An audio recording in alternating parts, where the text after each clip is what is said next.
sommet de l'Élysée, je crois que c'est le tout premier hein, qui a eu pour thématique paix et sécurité en Afrique. La mort de Mandela a volé la vedette, mais également l'actualité centrafricaine était à la une. Lucien, bonjour. Bonjour. Joseph Bitala Bitemo, bonjour. Avec Bonjour. vous sur le plateau, on va ensemble regarder ces aspects, mais attention, en peu de temps. Le sommet de l'Élysée, les grandes lignes qu'on peut aujourd'hui souligner. C'est un sommet qui a été considéré comme un sommet de rupture dans la mesure où il mélangeait trois thèmes.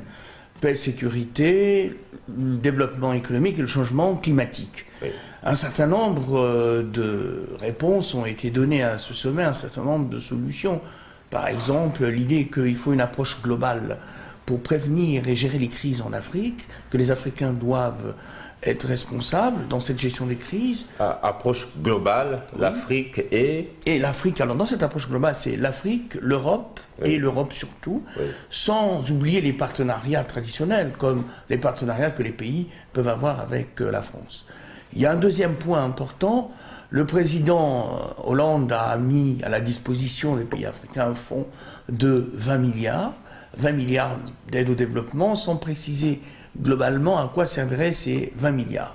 Et puis, un troisième... Mais il existe déjà un fonds. Oui, il existe déjà un fonds. Oui. Sauf que ce fonds-là est relativement nouveau, mais sans dégager la de sécurité, de paix et de développement. Oui. Et donc, il y a un troisième élément, mais qui a été à peine abordé, c'est la problématique du changement climatique. Il y aura une conférence à Paris. À peine abordée. À peine abordée, voilà. En 2015. Bon, l'idée, en fait, c'est face au réchauffement climatique, c'est de trouver des financements innovants qui permettent aux pays africains de répondre à ces défis. Joseph, sommet de l'Élysée, moi j'ai discuté avec des amis du coin de la rue, hein, mais ce n'est pas le sujet du coin de la rue ici. J'ai discuté avec les amis, sommet de l'Élysée, France-Afrique. Est-ce qu'on n'est pas dans un jeu de mots là? Je crois que le plus important, c'est d'abord du côté vu selon le prisme français. Oui. C'est une grande première quand même pour le gouvernement socialiste, parce que la tradition des sommets France-Afrique avait pratiquement été rompue. Oui. Maintenant, le plus important, c'est qu'est-ce qui a été dit. C'est bien de tenir les sommets. Oui. Qu'est-ce qui a été dit? On s'arrête toujours sur des vœux pieux. L'expérience a montré que lorsqu'on se retrouve, il y a l'aspect protocolaire, et puis après, tout le monde s'en va, plus rien. Je crois qu'en ce qui concerne la coopération, mon collègue l'a dit, le plus important, ce sont les fonds d'abord, les fonds qu'il faut allouer à ce domaine du développement. Maintenant, pour le développement durable, je crois qu'on a beaucoup parlé aussi du sommet qui vient de se tenir à Varsovie. Et vous pensez bien que ça s'est très mal passé. J'ai essayé de suivre quelques méandres de ces sommets, mais je me suis rendu compte que c'est toujours un dialogue de sourds entre ça s'est très mal passé. Ah oui. Allez-y. Il y a ce qu'on appelle le grand accord de Paris qui est prévu pour 2015, oui. Mais au départ, toutes les organisations non gouvernementales qui étaient à Varsovie ont claqué la porte au dernier moment. Pourquoi? Parce qu'il y a ce dialogue de sourds entre le Nord et le Sud. Le Nord qui sont des pollueurs, oui. Et le Sud qui n'a qu'une espèce de peau de chat, un peu de peau réduite comme ça. Là. Alors je dirais que c'est beaucoup plus... Que demande le Sud au Nord? Mais je pense que l'alerte a déjà été lancée au niveau du Sud, oui. Devant le réchauffement climatique. Oui.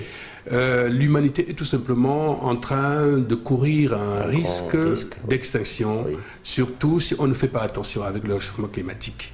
Le Sud demande... Plus de 10 ans Oui, plus de 10 ans qu'on tient des sommets. Voilà. Mais des sommets qui, manifestement, n'aboutissent à rien. Et l'expérience de Varsovie l'a encore démontré. Donc je pense que ce qu'il faudra faire le plus vite, c'est qu'on s'accorde entre le Nord et le Sud pour que ce fameux grand accord de Paris prévu pour 2015 soit effectivement signé et qu'il donne des résultats probants. Est-ce que le sommet de l'Élysée nous a fait avancer dans cet aspect? Mais vous l'avez dit au départ, ce sommet a été quelque peu barré par la mort de Mandela. Et je pense qu'on n'a pas eu suffisamment de temps pour approfondir la démarche du grand accord de Paris. Ça, c'est mon sentiment, en tout cas. Mandela, grand homme, puisque vous en parlez déjà. Joseph Bitala Bitemo. Oui, Mandela, chaque journaliste, en tout cas ceux de ma génération, possède une petite histoire. Personnellement, à l'époque, en 1990, le 11 février, la petite histoire que j'ai personnellement pour Mandela, c'est que j'étais au journal télévisé de 13h à 14h. et la libération de Mandela était retransmise en Mondiovision, eh bien j'en ai fait mon sujet d'ouverture du journal. Ça, c'est la première des choses. La deuxième, c'est lorsqu'il a été libéré, quand il devait se rendre en Namibie pour l'indépendance de la Namibie. C'est en ce moment-là que j'ai eu le privilège et l'honneur de rencontrer, parce que j'étais dans la délégation présidentielle, de rencontrer Nelson Mandela. Je pense qu'aujourd'hui, la première des choses... Vous avez rencontré Nelson Mandela. Absolument. Vous l'avez vu. Je l'ai interviewé même.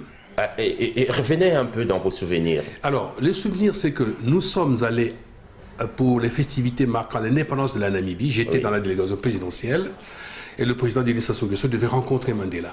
C'est à ce moment-là que nous nous sommes tous précipités pour voir ce qu'était cette icône, déjà à l'époque. Alors vous imaginez bien que le symbole de la lutte anti-apartheid qu'on pouvait voir comme ça des visus, c'était pour moi une très forte impression que j'ai eue. Et je pense que c'est ce souvenir que j'ai gardé. J'en ai même parlé dans le livre que j'ai publié récemment d'ailleurs. Et je pense qu'il a légué à l'humanité entière la leçon d'humilité, la leçon du pardon, de la réconciliation. À mon avis, c'était un héritage transgénérationnel qu'il a légué à toute l'humanité. Lucien Mandela, grand homme de l'histoire. Grand homme, icône, je dirais poète de la liberté, du courage et de la résistance, père de l'humanité. Il ne faut pas se gêner pour employer des mots aussi importants. Il a donné cette leçon de courage dans ce chemin qui a été le sien vers la liberté. Il a construit le modèle du pardon. Le modèle du pardon qui a permis globalement la réconciliation entre les Sud-Africains blancs et les Sud-Africains noirs. Mandela, il nous dit lui-même, il a vaincu la domination noire, il a vaincu la domination blanche. Mandela, c'est vrai, est sud-africain, mais Mandela appartient à la terre entière. On ne retient de Mandela que son action politique, mais c'est d'abord quelqu'un qui était pétri d'égalité et de justice. L'action de Mandela, c'est d'abord une action qui est fondée sur le droit. Au départ, il est un peu violent. Hein. Bien sûr. Au départ, Mandela est violent. C'est quand même lui qui crée la branche armée de l'ANC. Mais pourquoi? On ne le dit pas assez. Mais si, pourquoi il crée cette branche armée de l'ANC? Il crée cette branche armée de l'ANC parce qu'il s'aperçoit globalement qu'à un moment donné, le dialogue seul ne suffit pas. Celui qui veut la paix prépare la guerre. Et donc, c'était une réaction normale. Après, on a bien vu que pour que son action soit entendue, écoutée un peu partout dans le monde, il fallait ces actions violentes. Et c'est en cela qu'il est différent de Gandhi, qui lui, effectivement... Est-ce qu'on n'est pas en train de justifier la violence parce que l'homme a marqué l'histoire? Bon, maintenant, on va dire que tout ce qu'il a fait finalement est bien. La violence reste la violence. La violence reste la violence. La violence a été une étape dans son discours, dans sa pratique, dans la dénonciation de l'apartheid. Au-delà de ça, il faut quand même, je reviens à ce que disait Joseph, à savoir que des pays africains comme le Congo, et le président Denis Sassou Nguesso a joué un rôle absolument important. Il y a eu, on va fêter bientôt le 25e anniversaire du protocole de Brazzaville. On voit très bien l'implication, l'implication qui a été forte du Congo-Brazzaville dans la libération de Mandela et dans la conclusion des accords aussi bien en Namibie qu'en Angola. En 88. En 88. Oui. Donc, on voit bien que Mandela, effectivement, représente, je dirais ici, un espace de courage, de résistance et d'abnégation et surtout de vision. Il a légué un modèle politique. C'est le modèle politique que l'Afrique du Sud, que ceux qui ont succédé à Mandela, ont beaucoup de mal, effectivement, à tenir. Ni Thabo Mbeki, ni Nzuma, en fait, ont beaucoup de mal à tenir. Pourquoi? Parce qu'aujourd'hui, les inégalités restent fortes. Vous voyez que la pauvreté parmi la population noire reste relativement forte. Donc, ne voyons pas simplement l'action politique de Mandela, sa résistance. Regardons aussi l'héritage et comment cet héritage-là est utilisé par les Sud-Africains. Ceux qui sont en affaires. On va revenir à notre sommet, justement le grand sujet reste Mandela. On revient au sommet. Vous parlez déjà de Denis Sassou Nguesso, je serai peut-être vers Bitala. Non, on va continuer avec vous, et Bitala va suivre d'ailleurs, oui. Vous parlez de la contribution de Sassou et qui a fait, on aura exploité aussi cette vision de Sassou au sommet, dans le règlement des conflits en Afrique. En Afrique, tout à fait. Dans la revue géopolitique à laquelle j'appartiens, le président Denis Sassou Nguesso a fait une contribution importante. Le titre est évocateur, développement durable, sécurité pour une nouvelle approche, une nouvelle coopération entre l'Afrique et l'Europe. Le président Denis Sassou Nguesso, depuis les années, je dirais 2000-2003, a été celui qu'on appelle le théoricien de ce qu'on appelle la doctrine dite des coalitions. Ça consiste en quoi? Mais ça consiste en effet, à partir d'un constat, regarder les différents conflits et réfléchir sur la façon à la fois de les prévenir et de les gérer. Lucien, moi je pose la question de savoir comment à l'Élysée on a su exploiter, puisque vous étiez déjà sur cette lancée. Oui. Et comment avez-vous compris, c'est pas une certaine lecture de la lecture, cette doctrine Sassou? Oui, bien sûr, la lecture de la doctrine Sassou peut être comprise de la façon suivante. Non, je veux dire, a-t-elle été insérée, a-t-elle été prise en compte au sommet de l'Élysée? Alors, elle a été prise en compte de façon globale, générale. Oui. C'est-à-dire que l'idée est que les Africains doivent en effet d'abord compter sur leurs propres forces. Oui. Compter sur leurs propres forces, c'est le pacte de non-agression, de prévention et de gestion des crises, des crises qui a été signé à Abuja en 2005. Oui. Donc, même si les choses n'ont pas été dites de façon explicite, on voit très bien que le sommet de l'Élysée s'inspire de ce qu'on appelle la doctrine Sassou, donc de la prévention des conflits, pour apporter des réponses. Et une de ces réponses, qui n'est pas simplement que politique et juridique, qui a été complétée par l'Élysée, c'est effectivement la mise en place de ce mécanisme de prévention des crises grâce à la force en attente qui sera créée en janvier 2005, mais aussi la création d'une force très rapide. On n'aurait pas pu créer une force rapide pour mettre en place les capacités de réaction immédiate aux crises si on n'avait pas pensé à un moment donné qu'il fallait prévenir les crises. Joseph, vous avez écrit également votre livre sur la personne de M. Sassou, stratégie autour de... Je perds un peu le titre, vous dites, c'est... stratégie politique et repères essentiels. Et là, vous abordez aussi cette question, la contribution Sassou, une fois de plus, dans le règlement des conflits en Afrique. Absolument. Je crois que le mérite aujourd'hui, qui est salué par tout le monde, par ses pairs, et qui est un mérite absolument salutaire, c'est que le président Sassou a donné une vision du règlement des conflits, des crises, justement. Oui. Au départ, c'était d'abord le protocole de Mozambique, en 2002, qui a été complété, justement, par le protocole d'Abuja. Oui. Et là-dessus, je crois qu'il est important de souligner que le président Sassou a joué un rôle considérable. Et ça a été l'une des pistes qui ont été explorées ici à Paris pour essayer d'établir justement un mécanisme cohérent et durable qui pourrait permettre un peu d'éviter ce genre de conflit. Mais enfin, le plus important, c'est d'abord ce qui se passe aujourd'hui en Centrafrique. Je crois que là-dessus... J'en revenais, voilà, allez-y. Voilà, je crois que là-dessus, le travail qui a été fait en amont au niveau de la sous-région reconnaît aujourd'hui le mérite du président Sassou. Bon. Maintenant, il y a eu quelques flops quand même. La sous-région a attendu la France, finalement. Oui, absolument. Mais c'est là où il y a... Ça fait perdre quelques analystes un peu en conjecture. Dans ce sens que... Qu'est-ce qu'on peut retenir aujourd'hui de tout cela? Alors, on nous dit d'abord que la France n'est pas le gendarme de l'Afrique, n'est-ce pas? Mais la France est là. Bon, le président Macky Sall du Sénégal dit la France doit jouer son rôle. Bon, là-dessus, il y a... un paradoxe plus ou moins saisissant quand même. D'un côté, on nous dit la France n'est pas un gendarme de l'Afrique. De l'autre côté, la France doit jouer son rôle. Et il y a déjà, je dirais, une feuille de route qui a déjà été établie pour essayer d'aller vers l'apaisement en Centrafrique. Le président Denis Sassou Nguesso a su le rappeler d'ailleurs ici dans ses multiples interviews avec la presse, lorsqu'il a dit il y a une feuille de route. Bon, la feuille de route prescrit quoi? La feuille de route prescrit 18 mois de transition avant d'arriver aux élections où le président actuel de la transition ne serait pas candidat. Alors, de l'autre côté, on nous dit, mais attention, la France dit, on n'est pas allé là-bas pour soutenir le président de la transition. De toute façon, nous souhaiterions qu'il y ait des élections avant 2015. Là-dessus, j'avoue que c'est un petit flop qui est un peu difficile à analyser et ça fait perdre un peu tous les analystes dans tous les sens. Justement, c'est ce flot-là qui peut faire que la crise puisse aller encore et encore plus loin. Oui, mais malheureusement, ça risque de créer quelques couacs dans l'avenir. Ce qui veut dire que les Français ne sont pas en Centrafrique pour 6 mois. Voilà, à la différence du Mali, lorsque la France est allée au Mali, on savait, on avait identifié l'adversaire, c'était les djihadistes qui étaient pratiquement aux frontières étaient connues. Mais pour le cas de la Centrafrique, alors aujourd'hui on nous dit de désarmer la Séléka, mais la Séléka n'existe plus. La Séléka n'existe plus. Aujourd'hui, on ne parle plus de Séléka parce qu'on avait dissous la Séléka. Mais alors, il faut désarmer. De façon formelle. Il faut simplement craindre qu'il y ait des couacs, justement, dans l'application de tout ce qui a été dit ici à Paris. Ça, c'est mon sentiment personnel. Cela veut dire les couacs sont déjà vus. Ben oui, absolument. Parce que imaginez que les forces françaises qui sont sur place, déjà, on ne sait pas combien de temps ils vont rester là-bas. Et selon le gouvernement français, c'est 6 mois. C'est 6 mois, et puis il faut faire des élections avant 2015. Mais il y a la feuille de route qui est là, non?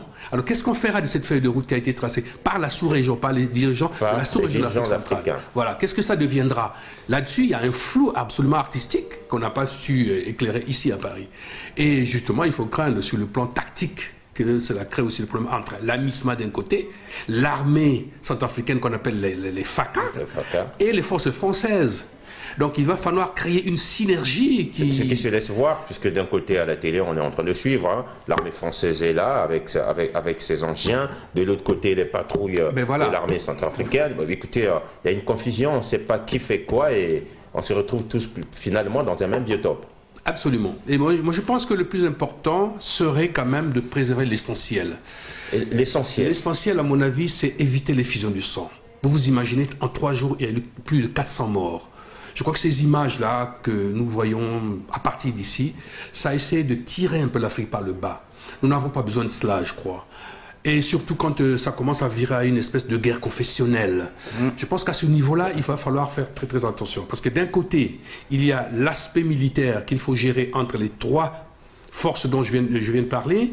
Et de l'autre côté, il y a la partie humanitaire qu'il faut préserver.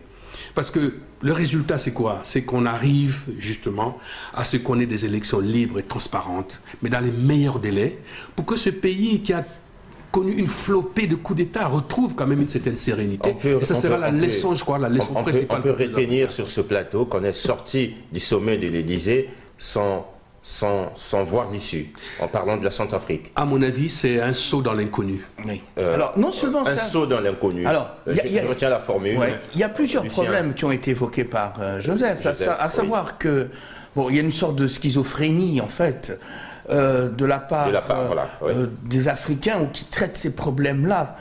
D'un côté, on dit la France gendarme, et de l'autre, on veut que la France en aille. Donc, il faudrait bien savoir ce que l'on veut. Oui. En fait, pourquoi cette schizophrénie?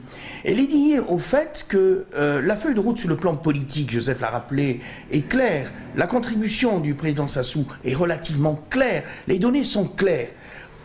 Où ça bloque? Ça bloque parce que les Africains n'ont pas les moyens militaires de leur politique. Est-ce que la France a tort de ne pas clairement impliquer les pays frontaliers? La France... C'est comme ça que je vous comprends. Oui, la France, effectivement... a tort. Mais non pas qu'elle a tort. La France, ils sont de façon impliqués par la MISCA. La France est déjà là-bas. Oui, mais elle est déjà là-bas. Alors, le général Mokoko... La France se répartit avec quelques stratèges de la zone. Oui, mais pourquoi?